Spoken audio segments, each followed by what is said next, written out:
नमस्कार दोस्तों, आप सभी का एक बार फिर से हार्दिक हार्दिक अभिनंदन हमारी यूट्यूब प्लेटफ़ॉर्म एडुलेक्सा के ऊपर। आज का हमारा जो टॉपिक है बहुत इम्पोर्टेंट टॉपिक है। इसका नाम है लिटरेरी डिवाइसेज़। यूँ तो बहुत सारी लिटरेरी डिवाइसेज़ जो है वो इंग्लिश लिटरेचर के अंदर आपको देखने को मिलेंगे। लेकिन आज हम कुछ उन विशेष लिटरेरी डिवाइसेज़ के बारे में चर्चा करेंगे जो कि मोस्ट इम्पोर्टेंट रहते हैं। आने वाली कुछ वीडियोज़ के अंदर हम ट्राई करेंगे कि हम आपको ए टू जेड जितने भी लिटरेरी डिवाइसेज़ हैं, चाहे वो शुरू से हो या चाहे वो अंत से हो, वो मतलब छोटी क्लासों के लिए हो या एडवांस लेवल के हो, हम आपके लिए वो सब जो है वो आपके सामने प्रेज़ेंट करेंगे। आज की हमारी क्लास के अंदर सबसे इम्पोर्टेंट जो हमारे लिटरेरी टर्म्स हैं, लिटरेरी डिवाइसेज़ जो हैं, उनके बारे में हम चर्चा करेंगे, ठीक है? Important figure of speech, literary device को फिगर ऑफ स्पीच भी बोलते हैं, आपको ध्यान रखना है।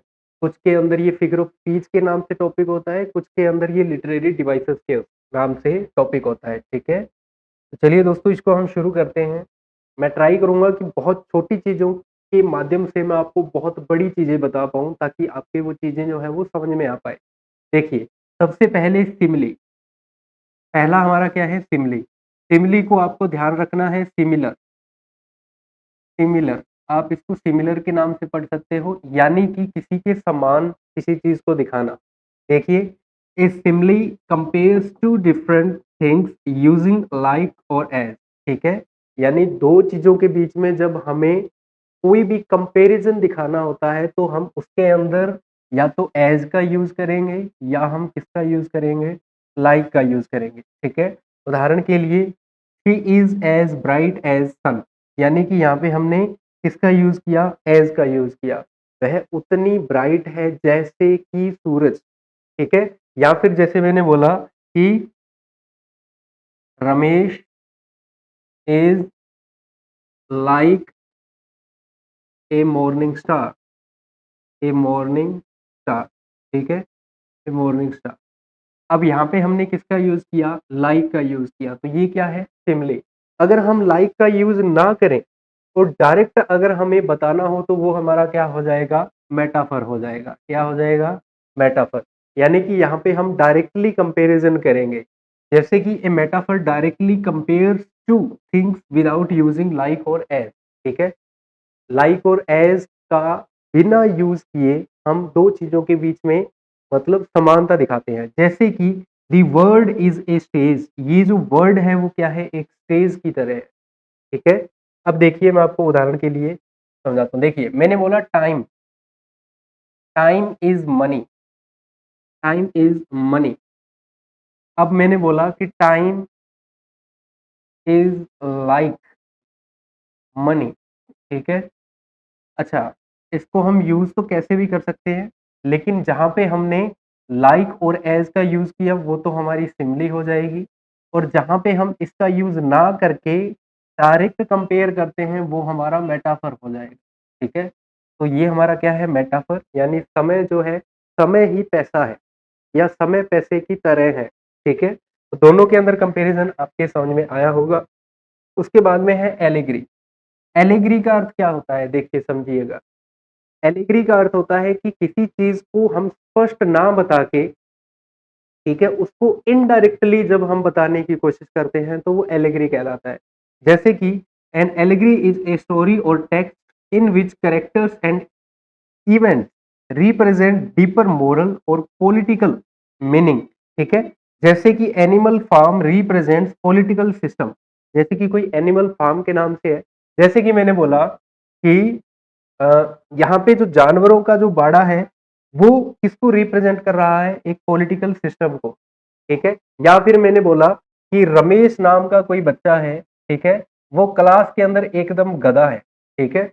अब मैंने बोला कि वो तो एकदम गधा है या उस गधे ने आज पढ़ाई नहीं की, तो मैं वहाँ पे इनडायरेक्टली किसकी बात कर रहा हूँ? रमेश की बात कर रहा हूँ। अगर कोई भी रमेश इस वीडियो को देख रहा है तो ये आपके लिए नहीं है, ठीक है? ये केवल एक एग्जाम्पल है। तो यहाँ पे देखिए क्या है कि जब हम किसी चीज़ को इनडायरेक्टली किसी चीज़ के मतलब डीपर मीनिंग के लिए जब हम किसी वर्ड्स का यूज़ करते हैं तो वो एलिगरी कहलाता है, ठीक है? उसके बाद में देखिए एलिट्रेशन क्या होता है? एलिट्रेशन, एलिट्रेशन के अंदर हम कुछ ऐसे शब्दों का यूज़ करते हैं जो कि सिमिलर साउंड करते हैं।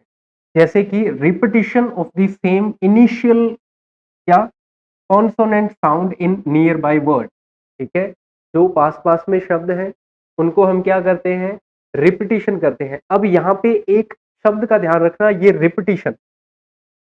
रिपीटिशन जो है वो भी हमारा एक लिटरेरी डिवाइस होता है, ठीक है, लेकिन एलिट्रेशन के अंदर केवल कुछ शब्द जो हैं, शब्दों के पहले अक्षर जो हैं वो सिमिलर होते हैं, जैसे कि she sell sell she sell by the she shore, ठीक है, तो यहाँ पे जो एस एच का जो साउंड है वो बार बार रिपीट हो रहा है, इसलिए ये क्या है हमारा एलिट्रेशन, ठीक है।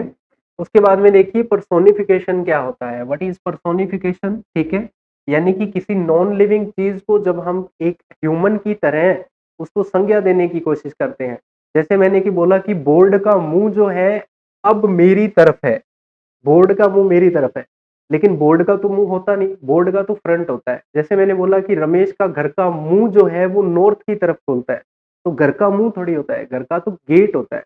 यानी कि हम कुछ अननोन चीजों को या नॉन लिविंग थिंग्स को जब हम लिविंग थिंग्स की तरह क्वालिटीज देते हैं, यानी कि giving human qualities to non living things, ठीक है।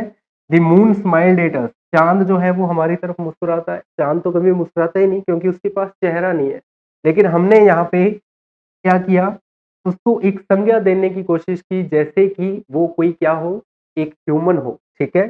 जैसे कि मैंने आपको बेटर एग्जांपल दिया क्या, कि हाउस फेस, घर का चेहरा, ठीक है, यानी कि यहाँ पे फेस का मतलब क्या है, घर का फ्रंट या आप डोर बोल सकते हो, ठीक है। उसके बाद में देखिए रिपीटिशन, मैंने आपको अभी बताया रिपीटिशन क्या होता है, इसके अंदर पूरे के पूरे वर्ड्स जो हैं वो रिपीट होते हैं, जैसे कि मैंने बोला कि रमेश को राम मार रहा था, रमेश ने बोला मत कर भाई, मत कर भाई, मत कर, है ना, तो ये जो मत कर है वो क्या है, रिपीटिशन है, यानी कि रिपीटिंग द वर्ड्स और फ्रेजेस टू क्रिएट एम्फेसिस, ठीक है। अब इसके अंदर देखिए never never never give up, ठीक है, तो यहाँ पे कौन से वर्ड्स जो हैं वो रिपीट हो रहे हैं, नेवर, ठीक है। उसके बाद में देखिए हमारा नेक्स्ट ओनोमेटोफिया, ये क्या होता है, देखिए words that imitate natural sound, यानी कि नेचुरल साउंड को जो वर्ड्स क्या करते हैं, कुछ ऐसे शब्द जो कि नेचुरल साउंड को दिखाते हैं, जैसे कि मैंने बोला हम की आवाज को हमिंग बोलते हैं, आप सभी को पता होगा, ठीक है। बजिंग होता है, ठीक है, जैसे कि यहाँ पे बीज जो है वो क्या करती हैं, बज, बज का मतलब भिन भिनाहट, ठीक है। या फिर मैंने बोला कि owling, O W L I N G, owling, ठीक है, कुत्तों की ऊ की आवाज जो होती है, वैसे ही म्याउइंग होता है, ठीक है, म्याऊ म्याऊ की आवाज। तो ये जो साउंड है, जैसे कि टिक टिक, घड़ी की टिक टिक, टी आई सी के, टिक टिक, ठीक है, तो ये जो टिक टिक है वो क्या है, एक साउंड को रिप्रेजेंट करती है।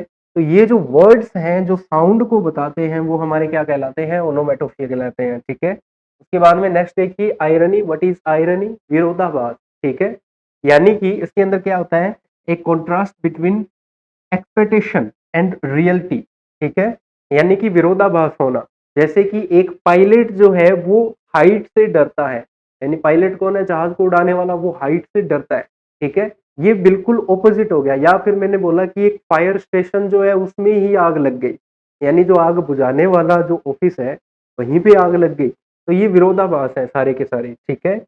उसके बाद में देखिए हाइपरबोल, व्हाट इज हाइपरबोल, इसको कैसे याद करोगे, हाइपर से आप इसको याद कर सकते हो, हाइपर का अर्थ होता है बड़ा चढ़ा के बताना, ठीक है, बड़ा चढ़ा के बताना, ठीक है, जैसे कि लड़कियों के अंदर आदत होती है वो चीज़ों को बढ़ा चढ़ा के बताती है ना, जैसे कि कोई छोटी सी घटना हो गई तो वो उसको बहुत बड़ी करके बताएंगे, है ना, जैसे कि अगर ठोकर लग गई तो वो बोलती है कि मेरा तो पैर ही टूट गया, है ना, थोड़ा सा भिड़ी तो मेरा तो मतलब कंधा ही दीवार से भिड़ गया, है ना, इस प्रकार से, यानी कि डेलिब्रेट करती है किसको, एक्सरेशन को फॉर एम्फेसिस, यानी कि देखिए क्या, I am so hungry I could eat a horse, ये इंग्लिश का एक बहुत फेमस फ्रेज है, ठीक है, कि मैं इतना भूखा हूं कि पूरे घोड़े को खा सकता हूं, अब वो खा तो सकता नहीं उसको, लेकिन इतना बढ़ा चढ़ा के बताना, ठीक है, कि उसको देखने में ऐसे लगे कि चीज जो है वो वास्तव में बहुत ऊपर जा रही है, ठीक है। तो ये हैं दोस्तों हमारी कुछ महत्वपूर्ण, ठीक है, लिटरेरी डिवाइसेस जिनके ऊपर आज हमने चर्चा की।